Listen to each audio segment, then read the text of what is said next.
Mission today ay part naman ito nating conference and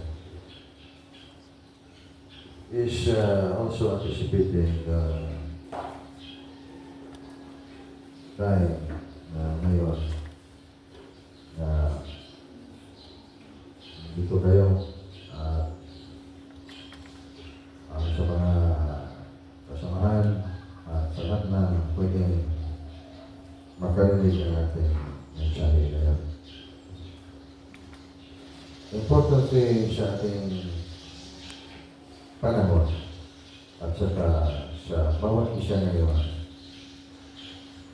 isang napakalagang lesson na Raha, receive alive at adapt. This is the point why you practice art of life 172 dahil kailangan kayo na sabay sa pagpunsin niyo. Kaya ano yung sinasabi sa ating command sa Life Service Commission, the love to life and nature. So, bakit man ganyan ating pagkasabi? The love to life, the love to nature. Isaya, masa pinabuhi, o sa pinayatan. Hindi na pala nato nag-iinom kung bukpang ato sa Diyos. Did you notice? Do you notice na? Na-notice pa yan ninyo na the love to life, the love to nature, instead of saying, Allah to God, Allah to God. Ang ibig sabihin niyan, we are at higher vibrational frequency. Ang third dimension, fourth dimension, ito ngayon ang ating kinalagyan. Nakikita naman ninyo itong ating kapaligiran. Marinig ang mga balita. Lalo na palagi kayo nandiyan sa inyong Facebook. Narinig sa mga balita sa ating panahon, sa mundo. Lahat ng mga balita na narinig at makita sa ating mga mata, itong lahat, ating matatuhayan sa ating kapaligiran, yan ay third dimension.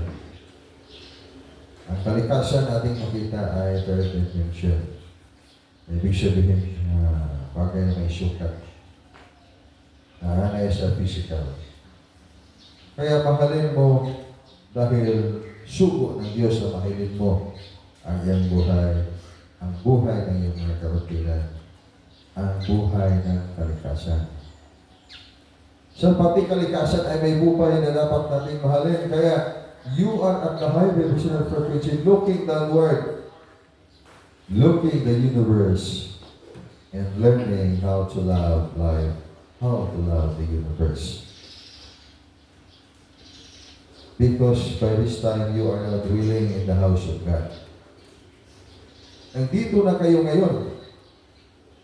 Wherever you go in this planet, maski in some other universes, pumunta kayo doon, ulabas bawal kayo sa cosmos. You are already in the house of God by receiving and aligning and adapting the bridging of the divine radiance of the Supreme Master of Wisdom, Karasta. Supreme Supermanifest. By having you, the Spirit of Dubukan, nandyan sa inyo ngayon. So long as you are going to Ra'a, should be received alive. Nandyan sa inyo ngayon, ang Diyos nakatira sa inyong dimension ng pagkatao. Dahil tinanggap pa ninyo yan. Nag-practice mo kayo ng art of life. Kaya tinignan niyo ngayon ang mundo. Tinignan niyo ngayon ang mga buhay ng isang katauhan. That's why after passing the life administration, you are not any longer an ordinary missionary there that is expressing all the time saying, love to God, love to God. Love to the Father. That is the time you have to illustrate what is the love of God. Ngayong panahon na i-illustrate na ninyo ngayon kung ano ang tunay ng pagmamahal sa buhay, tunay ng pagmamahal sa kalikasan, kaya huwag kayong matalo sa mga kalaban. Sa ano o sino ba yung ating mga kalaban? Mga witchcraft? May witchcraft ba yan? We have to ask, may witchcraft ba tayo ngayon dito? Mayroon bang mga witchcraft dito ngayon? Sana mayroon. Sana mayroon. Sino naman ating mahalin pag walang witchcraft dito? The love to man, the love to nation. Do not compete the witchcraft. Do not compete your enemy. Do not compete to your enemy. You will never win against your enemy if you will compete your enemy. Isaya na to. At Tagalog ka. Tagalog. Huwag kayong makipagpaligsahan sa inyong mga kalaban. Hindi kayo mga ano. Dahil hindi ganyan ang utos ng Diyos. Ano ang utos ng Diyos sa mga kalaban? Mahalin ang iyong kalaban. Therefore, mahalin na yung mga witchcraft. You have to look who are your enemies. Tignan ninyo kung sino yung mga enemies ninyo. In the deeper side of the human emotion, illusion, is negative human, negative ego. False self, yan ang witchcraft ng ating buhay. Kaya mahalin mo ang iyong sarili. That's the first enemy. When you have blinding ignorance, malalim na blinding ignorance, ha? Kaya, sabihin mo sa iyong sarili, ay itong sariling badlaks, napakaraming mga badlaks, napakaraming mga napakaraming mga religious, napakaraming mga kalaban. That's because hindi pa natin natutunan ang tunay na pagmamahal sa ating mga kalaban. Kaya, itinuturo ng Divine Master 2,000 years ago na mahalin mo ang iyong kaaway. Dahil sa pamagitan ng iyong pagmamahal sa iyong kaaway, matutunan mo na ikaw ay maging magtagumpay. And then sa galit mo na iyong kaaway, matutunan mo na ikaw ay pamagsakin ng iyong sariling kaluluwa. Dahil yan ang practice talaga ng spiritual martial arts. Sa lahat ng mga tao ay nakahangad sa kaligtasan. When you are in the religion, whether you like it or not, believe it or not, or discerning it or not, naiintindihan mo o hindi maiintindihan. Darating din ang panahon na iyong maunawaan pagbubuksan ang iyong spiritual na kamalayan. At iyong hinahangad ay humaghahangad ang isang tao sa kanyang paniniwala na makamit ang buhay na walang hanggan. Kaya hinahangad ng tao ang kaligtasan. At ang practice na yan ay tinatawag ng practice of immortality. Maski mga taong nag-aaral ng black magic na ibang klaseng witchcraft din na lumilipad talaga, ay practice din ng immortality. Then in contrast, ay ang practice din ng immortality. So lahat ng mga taong gustong baligtas ay gustong magkaroon ng buhay na walang hanggan. Na hindi talaga makamit ng inyong tao dito sa physical na mundo na ganito. Third dimension of the world. Kaya matututo kayong mahalin ang inyong buhay, matututo mahalin ang kaligtasan. So, paano na natin mahalin ang ating buhay? So, we have to reflect that to the Lord God. Tingnan natin at alamin natin ano ang batas ng Diyos para sa lahat. Ang batas ng Diyos para sa lahat ay marami. Ngunit atin tingnan na hindi masyadong marami. Ang 100 gawin natin isa. Ang 1,000 gawin natin isa. Ang 10 gawin natin isa. Makaya pa ng isang tao na ang lahat ng mga batas na napakarami ay iisa lang ang ating pagkaintindi? Or we have to memorize all those laws? Dito tayo ngayon sa Republic Act. Raman din ang Republic Act. Ilan ka mga Republic Act sa mga sa bansa?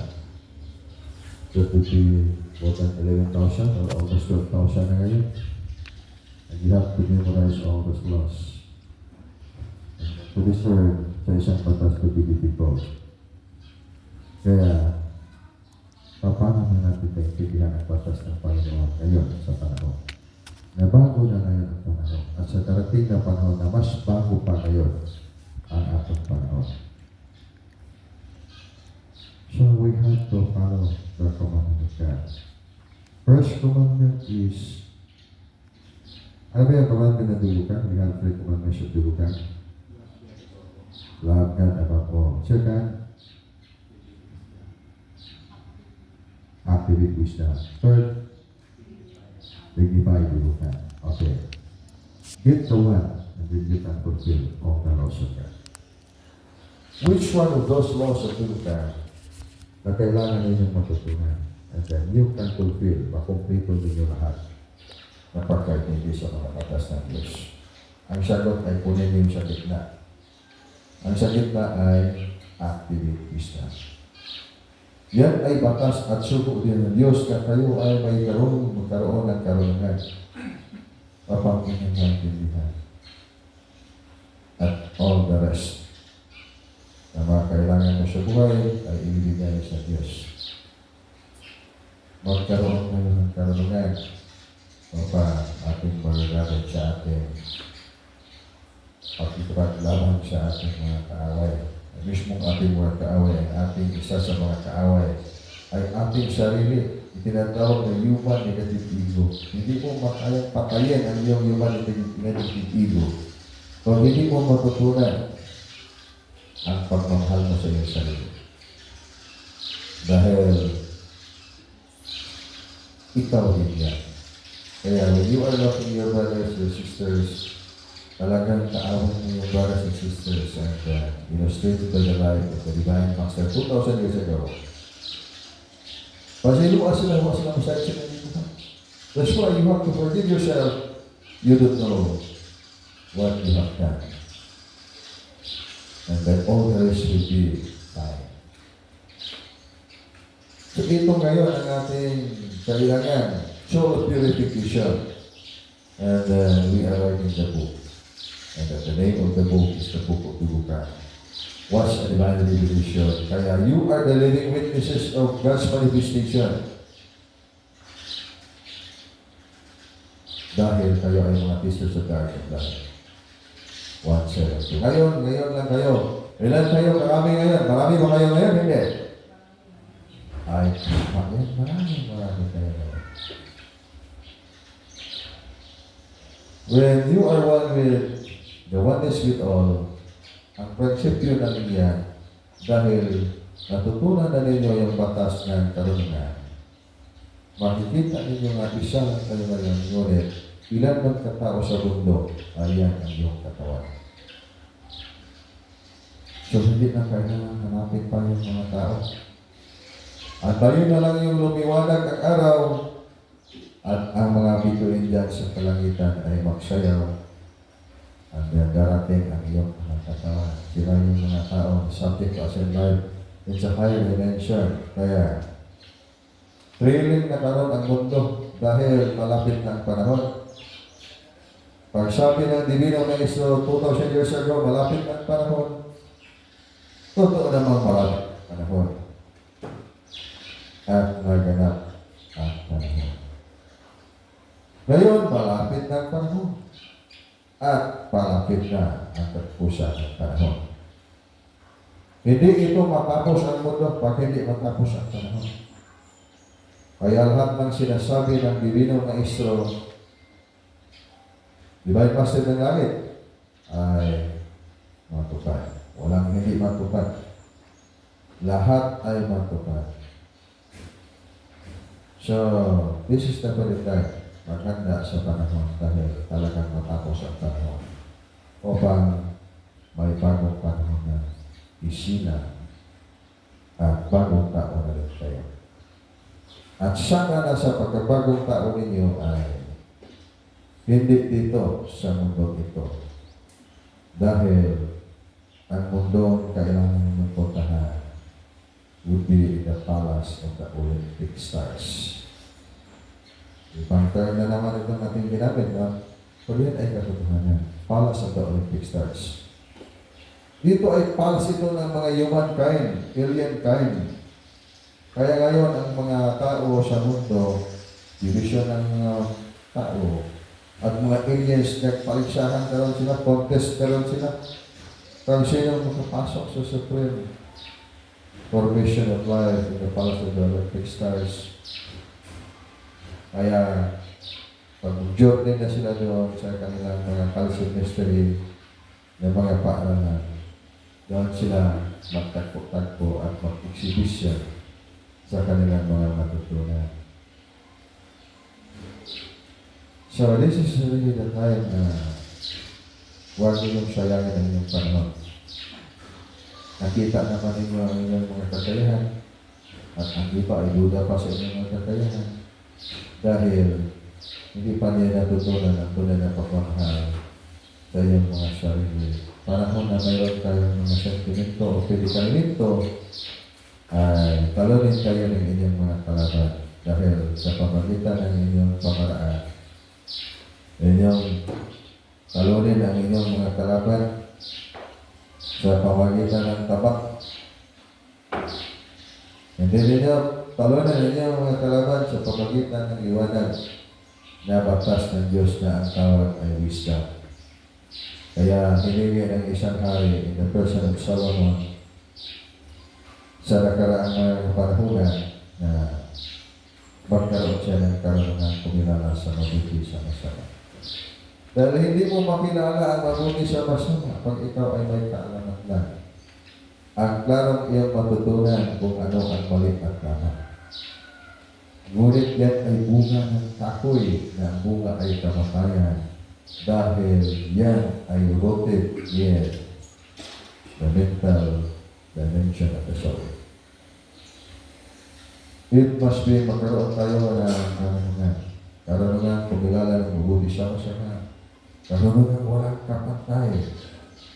At kailangan magkaroon tayo ng karunungan walang kapantay sa panahon na mabuksan ninyo ang inyong sarili na matutunan ninyong mahalin ang tunay ng espiritu ng tulitan dyan sa inyong pagkatao.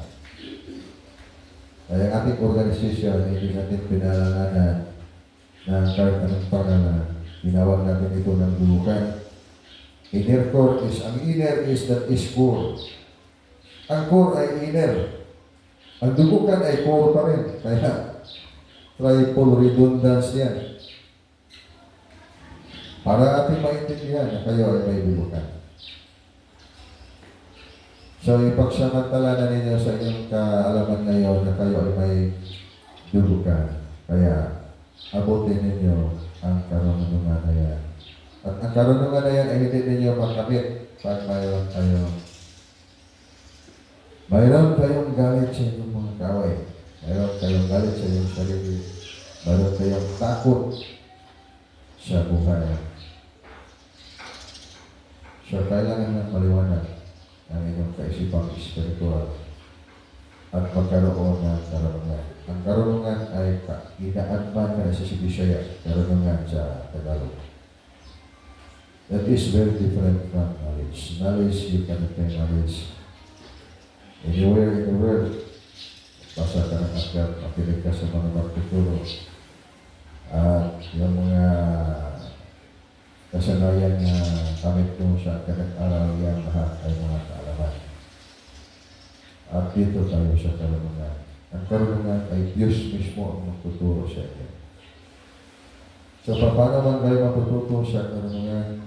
Ang Diyos mismo ang magtuturo sa inyo. Kaya, mayroon tayong advanced spiritual study And Simplified Advanced Spiritual Study, tinatawag ninyo natin ngayon na conscious kayo. Hindi kayo tulog. Pag tulog kayo, that is blinding ignorance. And the very root of origin of the blinding ignorance na tulog kayo. Kaya sikapin ninyong matututo kayo na maglakbay sa spiritual na mundo na conscious kayo samantalang ang inyong physical na katawan ay hindi conscious. Tulog siya. Ngunit ikaw sa sarili mo ay hindi ka tulog. Upang matunghayan mo ang karunungan na yan. So, ang karunungan ng walang kapatay, nandyan sa inyong lahat yan. Huwag ninyong sabihin na wala kayong karunungan, hindi nga tayo nag-aaral. Bakit pa tayo magkaroon ng karunungan? That's why never there in the histories of the book you can read. Makakita niyo saan nag-aaral si Kristo. Nag-aaral si Kristo sa saan paaralan, kung anong paaralan. Nag-aaral ang mga mystical master sa mga paaralan. Well, of course, there could be schools, just like the different people na mayroon mga mystical of information, mayroon din silang pinag-aralan. Ngunit natutunan nila ang kanilang mga karunungan, hindi siya paaralan ng ating mga common na puntahan upang tayo magkaroon ng edukasyon. Ang edukasyon ninyo ngayon sa dubukan ay College of Mystery. Kaya sikapan ninyong matutunan ang inyong karunungan sa paaralan ito na mismo ang Diyos ay yung magtuturo sa inyo. Ang Diyos mismo ang magtuturo sa inyo. Kaya sinabi ko, dito sa ating samahan, hindi na tayo magturo ng religion. Kasi marami ng religion. Makisali na lang tayo sa religion. Anong religion na gusto nating salihan na Diyon tayo ma-enjoy para magkaroon tayo ng mga kasiyahan din sa ating paniniwala. Ang lesson natin ngayon ay hindi paniniwala. Lampas tayo dyan upang ating matunghayan ang tunay na expansion of spiritual consciousness. Ay anong subject ang kailangan natin matutunan ngayon? Anong subject ang kailangan ninyong matutunan upang lumawak ang inyong spiritual na kaunawaan? So, ang subject ninyong kailangan matutunan, nandiyan enumerated by the 7 steps of linear discovery. When you read the Gospel, mayroong itawag na anointation. So, anong gamit ng anointation? Tubig o oil? Oil yan. So, anong nandiyan sa isang oil na pwede siyang maging anointation? Nag-infusion na yan ay hindi ka maging hari sa mundo o sa isang kaharian pag wala kang anointation. O sa ligmaan ay ikaw ay mamatay. Bakit? Anong gagawin ng isang tao? Ano man siya gagaling sa kanyang kapangyarihan? Especially pag walang anointation na yan, hindi magtagumpay. So that's the mystical order formation. Certain sight. Simple na yung sight. At ng mga tao mayroong sight. Maski na ito pang ating lugar. Gawin natin ito ng Garden of Eden. The bagong Jerusalem. Pwede yan. Sino man magbuot sa ato? Nga kita may nagbuhat ng atong gihimo karon. Agree ba mo niya na? Hindi. Example na. Kundi, ay sabihin niya, walang problema. Maski gawin natin itong site natin na paraiso, gawin natin itong bagong Jerusalem, bagong Garden of Eden, o tawagin natin bagong, ano ba yun? Garden of Eden, paraiso. That's the meaning of the site. Ngunit pag wala ang mystical order formation ay totoo ba? Na ito bang totoo ba itong paraiso o bagong Jerusalem natin na bumaba galing sa langit dito sa lupa? Bumaba dito sa lupa galing sa langit. Alam naman natin na tayo nag-construct yan. Hindi man ito bumaba galing sa langit. tayo mong nagawa nito. Pero sinabi natin na ito ang banal na dasal. Ito ay banal. Ngunit banal, pero pagdaan natin dyan, maraming mga sugat, maraming mga bisyo, pero sasabihin para natin ito ang banal. Totoo, hindi. Hindi yan. Pero wala mga magbuot sa ito, sabihin natin totoo. Kaya, ang point dito is, ano ang ibig sabihin ng sight? Ano ang ibig sabihin ng sight? Sight is lugar. Kaya anong klaseng lugar na ibig sabihin ng mystical order formation or katuruan? Pagpali pa ngayon, we back to the time of Christ. 2,000 years ago, maybe year 20s, 30s, during the early years of his advent in the planet. Sinamahan natin sila sa panahon na siya ay nag-aral. Yung maestro niya, ang babae, tinuruan siya ng mystical order formation. Yung maestro niya, mga matanda ay tinuruan siya. Ngunit, siya rin ang tuturo sa kanila. This because mystical order formation. So, anong ibig sabihin? Kaya ng sight na ating pinag-usapan ngayon. Bakit ang Sinai ay mahal na mahal ng Diyos? Ano ba yan sa Sinai? Maski si Elias ay pumunta doon sa bunga ng kuiba, nag-antay ni Yahweh na bumaba o lumabas sa kuiba.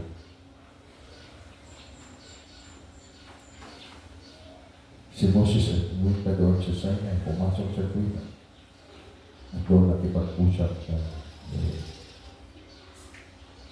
So, sight yan. Bakit man nandun lang na sight? So, what kind of sight? What's the mystical order formation of the sight we're talking?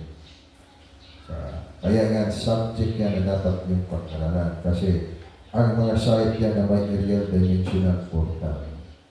A sight lang ng portal. Portal, secret portals into the advanced elemental foundation. Into the golden city, not the golden island. Golden Island is one memorial capital of the Golden City. Kaya nandito yan sa babaw, hindi sa pinakailalim. Hindi ba sa pinakamataas na direction? So, ang sight, ang ibig sabihin ng sight ay mystical order formation. Kaya dapat kailangan ng pag-aaral. Kaya yung mga subject ninyo sa pag-aaral ng bilukan, upang mabuksan ang yung espiritual na kamalayan. Pangatlo, ano yung pangatlo? Ang subject natin? Conscious. Conscious ba yun? Conscious? Dahan, hindi niyo alam ating mga subject. Malimot, basta malimot mo. Ako pa yun, malimot. Malimot ko. Ha? Ang saan ito? Conscious, astral travel. Pangatlo ba yan sa ating lesson? Conscious astral travel? Pangatlo ba yan? Hindi. Talk to your higher self. Okay, so that's one thing. This one thing, I hope na ang ating mga lesson sa kadami-dami nating mga binanggit, hindi ninyo malimutan dahil ang spiritual awareness ay ganyan. Spiritual awareness ay ganyan. Magkaroon tayo ng maraming mga kaalaman. Hindi karunungan. There is one thing also we have to memorize. Ang sinabi ko kayo kahapon ay kailangan kayo ng may focus. Pag-establish na focus, you have to establish the point of focus back in the emotion dimension.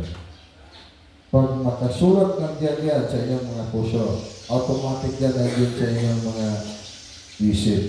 Pag wala yan sa inyong mga puso, mahirapan talaga kayo na mag-recall. And you cannot apply the formula of mastery. Application of the formula of mastery, receive, align, and adapt. Okay, you have to adapt the things you receive.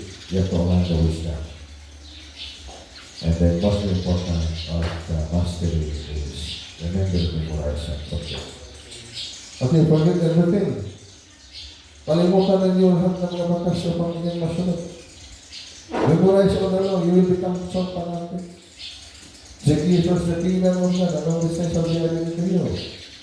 Seek ye first the kingdom of God and His righteousness. Hanapin mo na ang kaharian ng Diyos. Dahil minimemorya natin lahat ng batas ng Diyos. And then may nalimutan tayong isa na pinakamahalaga sa lahat ng mga batas, ang batas ng karunungan. The law of wisdom. Kaya, memoryado nga natin ito ang Pilipinas, ito ang Canada, lahat. Memorya natin Australia, isa namin. Ang ibig sabihin, memoryado natin lahat. Pagbatas pa yan, walang diskapo sa ating memory. Kaya ako interpret na. Ako ay naghahanap na kaharian ng Diyos. Nangingi ako sa inyo, pakibigay ng picture sa ating hahanapin, maski isang picture lang. Ang picture lang ng palasyo sa kaharian ng Diyos ay hindi niyo mabigay. Ang ibigay niyo sa akin, mga imagination of what the kingdom is. Anong kingdom niya? Kingdom of God ang tawag ninyo. Pero ang ibigay ninyo yung pagpaliwanag ay bigyan ako ninyo ng maraming mga senaryo na maganda ang kaharian ng langit. Saan mo yan? Walang address sa ating mamasa. Napakaganda, basta magmahal ka lang ng iyong kapwa. Kaya ang aking pagkapwa ay nagpunta sa atin. Nagdala ng itak, kapakit tayo ng itak, pagkain tayo ng itak. Mahalin pa rin natin. Okay, by wisdom, we have to run. Run! Huwag kang mag-ano dyan kasi there is danger dyan. By the law of wisdom. Ibig sabihin na hanapin muna natin sa paghahanap ng kaharian ng Diyos. Hanapin muna natin ang mga tao para mahanap natin ang kaharian ng Diyos. Walang kaharian kung walang tao. Pag mayroong mga tao, mayroong kaharian natin ang Diyos. Hindi lang buwangan. Kaya buwangan ang kaharian ng Yawa yan. Tama? O kaharian ng Diyos, mga tao na mga nag-purify. Kagaya ninyo, nag-meditate, nag-aaral ng mga mystical order formation. Kaya hindi kayo naging fanatic na linear thinking. Dahil binuksan ninyo ang inyong spiritual na kapalayan. Bagaman, kung saan kayo ilagay sa Diyos, saan kayo magkarating, pag tayo ay gold ba kayo? Tansyo, gold ba kayo? Gold tayo lahat. Kaya pag kayo ay ikaw ay gold na kayo na yan, kapasa kayo ng meditation, maski ilagay pa kayo sa putik, mananatili kayo gold. Kaya saan kayo makarating? Hindi na kayo makontaminate na okay. Huwag lang kayong lumabas sa tahanan ng Diyos. Ngunit sa panahon na lumabas kayo sa tahanan ng Diyos, kasi isinara ninyo ang pintuan ng Diyos, ang pintuan sa karunungan ng Diyos ay ang karunungan. At ang kaharian ng Diyos kung saan yung may mga taong nandyan na naniniwala at nagmamahal sa Kanya. Yan ang kaharian ng Diyos. Kaya may picture na kayong kaunti. May kunting picture na kayo sa kaharian ng Diyos kung saan yung mga maraming tao nagmamahal sa Diyos. Yan ang line sa kaharian ng Diyos. Isang picture sa kaharian ng Diyos kung saan ang mystical order formation of the inner teaching ay yan, isang picture yan sa kaharian ng Diyos. Ano ang ibig sabihin ng mystical order formation? Mga katuruan. Pag sabi ni Jesucristo, gumaling ang tao ay gumaling. Pag sabi ni Jesucristo na tumigil ang bagyo ay tumigil. Mystery na yan. Hindi na yan kaalaman. Pag saan yung mystery? Kaya nandyan ang kaharian ng Diyos. Kaya ngayon, pag matakot kayo sa mga spiritual na magkaalaman, at sabihin niyo sa Yawa yan, saan mo yung kaharian ng Diyos? Kaya ako'y naghingi ng picture sa iyo. Kung ano, narawan sa kaharian ng Diyos. Yan ang senaryo ng ating mga kailangan makita sa ating site. Kaya itong site natin dito sa ating site sa Karkar. Main site natin ito. Pag hindi natin makita ang mga pictures na yan dito sa ating site, hindi ito kaharian ng Diyos. Kaya, hindi ito main site ng tubukan. Kung saan ang lugar na mayroong maraming mga tao nagmamahal sa Kanya at nagmamagawa sa Kanyang mga ginagawa. Yan ang tunay na site ng tubukan. Okay, sabihin natin na itong ating lugar ay naging palasyo na ito kasi napakarami ng mga tao at napakaganda ng lugar. Palasyo na talaga. Marami na yung mga tao ng mga bisyoso. Kalimutan na nila ang mga lesson ng tulutan. Nawala ang physical order. Pumalit ang development na grabe kanindot na ating lugar ngayon. Parang paraiso na ating lugar. Tingnan natin. Kagaya ng paraisong pinuntahan namin doon na sabi ko nagpunta kami doon, nakita namin yung ganito parang palasyo ni Palasyo Sayawa. Ang grabe kanito pa ng Palasyo Sayawa. Material, pero nandoon lahat ng mga suganon. Pinadaanan natin ba? So, grabe ng Palasyo Sayawa. Dito dahilan yun, maraming magpunta sa Palasyo Sayawa. Grabe kanito ng Palasyo Sayawa. Palasyo Sayawa yun, hindi yan palasyo sa Ginoo. Ganon din mangyari sa ating lugar pag maging palasyo ito sa mga tao wala ng physical order formation. Huwag na kayong mag-isip na nandito pa yung Divino Maestro. Maski pa mayroon pang nagsasabi dyan na napakagaling na magsasabi kung ano yung mga aral natin. Kaya ginawa ko yung libro na yan. Yung libro ng Lubukan, maraming gumawa ng mga religion din based on the book that we are writing. Ngunit, maintindihan lang nila yung aklat ng Lubukan kung sila ay talagang nag-aaral ng ating lesson sa Lubukan. Dahil napakaraming mga bagay dyan na hindi nila maintindihan pag hindi sila mag-aaral ng ating mga leksyon sa Lubukan. Kaya nga, Seven Steps of Inner Discovery, you cannot understand Seven Steps of Inner Discovery, but when you do not study the coaching of the teachers of the art of life. The site lang, for example, anong site? Ang site is governing star formation. At kung kailan yan maging governing star formation, Sinai is governing star formation. All those mga lugar na mayroong mga formation, mga angels formation, ay governing star formation. Kaya paano yung gagawin niya ng inyong kaagawan pag hindi ninyo malalaman kung bakit ang gano'n kaya pagkakal.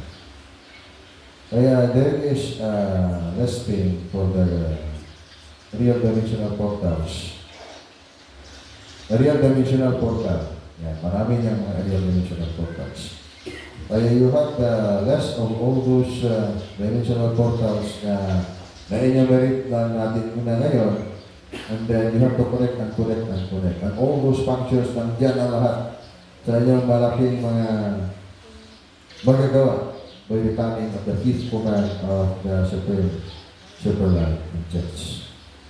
Ngayon, pwede na niyong ititle yan. A real dimensional portal. Connect to a real dimensional portal.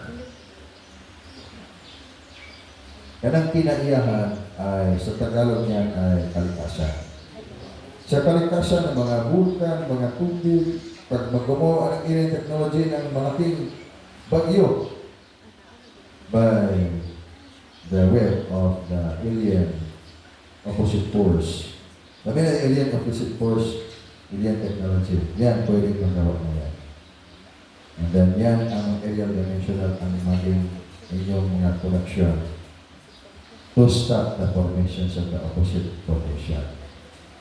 Ay kailangan yan. That is part of the governing star formation. Yan ang ibig sabihin ng sight. Kaya, pag-aralan ninyo ngayon, unti-unting pag-aralan. And then you will become conscious of your astral spiritual study, advanced spiritual study. May magtuturo sa inyo yan. O paano yan gagawin. Ngayon, ituturo natin para sa inyong magawa. Kaya kami ay maging busy sa mga panahong darating dahil may mga lugar kami na tuon, puntahan. At habang kayo ay magtuturo ng ating mga leksyon, dahil kailangan ninyong mahanap din ang inyong mga kapatiran upang matulungan sila.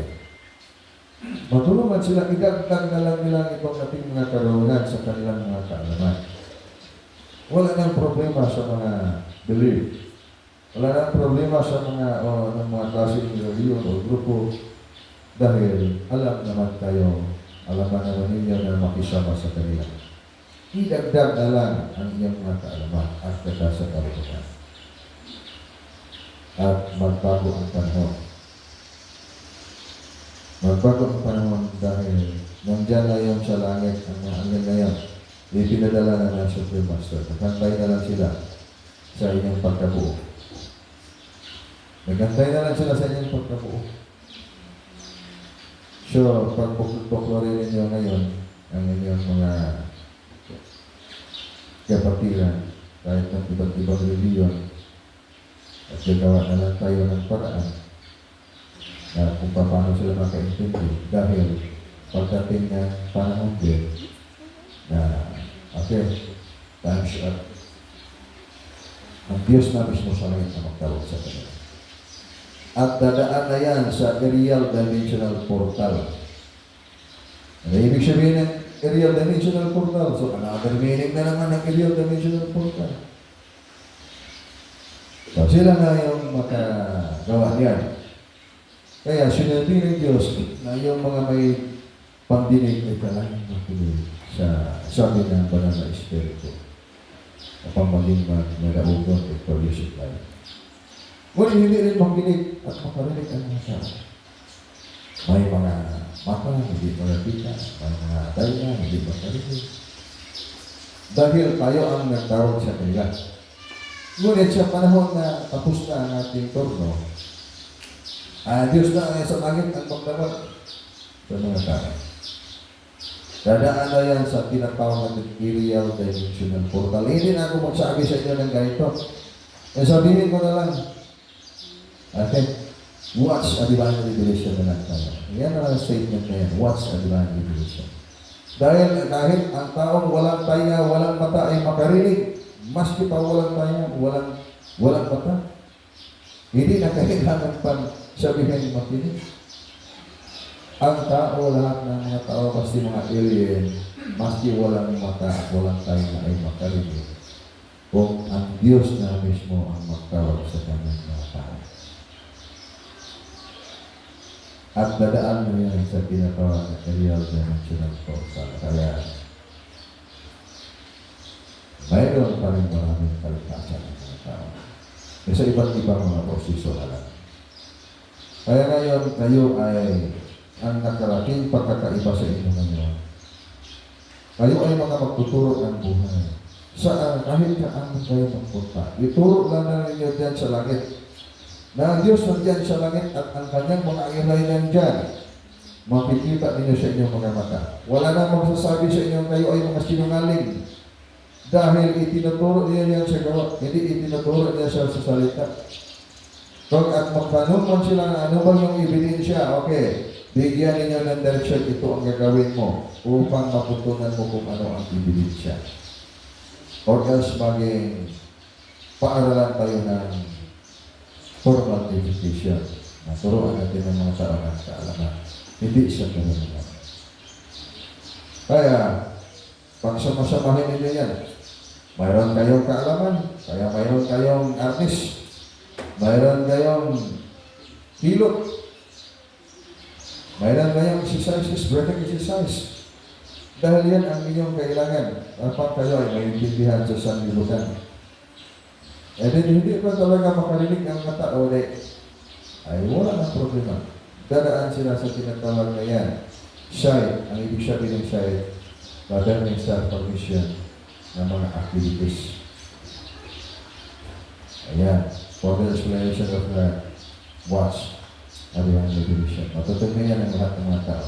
Itong darating na panahon. Kaya kayo ay talagang mayroon kayong mga kakayahan.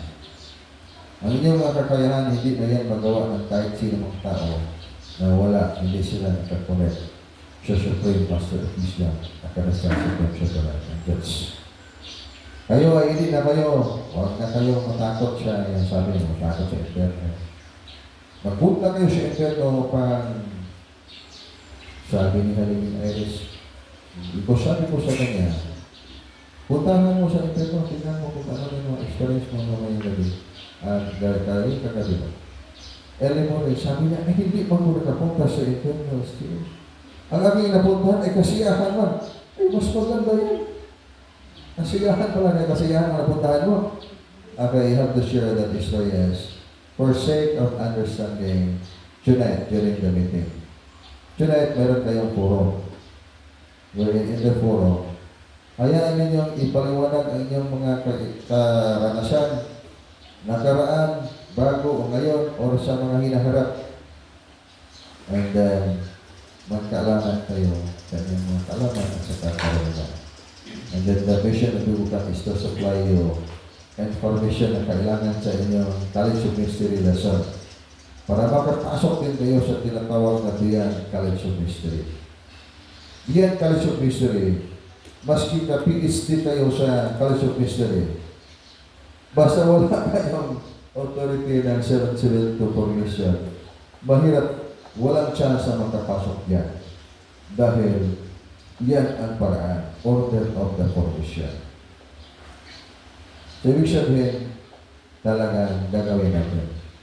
At i-share natin sa iba. For after all, wala namang mawawala sa iba pag makinig lang sila. Pag hindi nila pakinggan, malaking kawalan yan. Dahil hindi na yan nila matutunan. Sino bang nagtuturo ng College of Mystery na formation na may ganitong formation ngayon? Maghanap sila sa ibang bansa. Ng ibang bansa, darating ang panahon, maghanap sila dito sa pirlas ng silanganan upang hanapin yung katuruan para din makapasok sila sa tinatawag natin governmental formation. Kaya nga, darating ang panahon sa inyong kaunawaan, itagumpay ninyo ang inyong mga misyon at sasabihin ko sa inyo na ganito na ang ating mga lesson ngayon. Actual physical transport. Kagaya ng mga ginagawa sa mga sinaunang mga divinong maestro. After the Alpha and Omega in the persons of Lapu-Lapu and Magellan, ito ay medyo katawanan ito sa mga wala sa mystical order formation. Pero totoo ito natin sinasabi. Sa panahon ng 1500s to the 1900s, the time of Moshe Rizal, in his enigmatic formation activities with the colleagues, mga kasamahan sa Spiritual Division, Maximiliano Padro, Ariana Villa Concepcion, yung mga matatandang mga sinaunang mga taong may kasaysayan sa enigmatic formation. Dito man sila sa Karkar, sa sinaunang panahon. Kaya nga maghanap kayo sa initiation na doon sila tumayo, nandun, pwede niyong puntahan. Mababa lang, hindi masyadong malalim. Kaya sabi ko, ano ba yan kalalim? Hindi masyadong malalim. Mga 5 kilometros lang. Hindi yan masyadong malalim. 5 kilometros, hindi yan makaabot pa ng Russia o Amerika. Ang malalim, yung pagtalon mo ay doon, bagsak ka doon sa Russia, bagsak ka doon sa Amerika, bagsak ka doon sa China. Kaya, hindi masyadong malalim. At sila rin ang nagtuturo. Kaya nga yung lesson ng tubukan, maraming nagtanong, saan galing ang lesson ng martial arts sa tubukan? Hindi mo tayo nag-aral ng martial arts sa tubukan, eskrima, armless, dumo, aksya, kahit anong mga forma, mga sandatang pang-martial arts. Dito sa Karkar nang galing ang mga panggiitang mga eskrimador. Kaya nga ang maestro ni Pantalon Biligas at Leon Tila nandun sa kabilang side natin. At kaya galing ako na si Bagkat Mondori, nagtatago din wala ko na nakita, naghahapon, huwag ka nang-aari ka gahapon. Manang, di mo ka-iskat mo siya ako yung ari kay palong kayo mo ng matawa na kaya sila magpalong na yung muna-huna mula ka doon sa Amerika, yung lawas na dire. Wala, ayaw mo tago-tago, kaya di mo ka-ikyas kay ako na siya sa maestro ni Leon Tila. Na si Ampoy. Ampoy Radio, ano siya? 1870s. Kaya pag amagong patin, ang iyang mga kauban, dinidyo mismo sa karatan. Anang ilang apelido sa aktor, Asis Batos.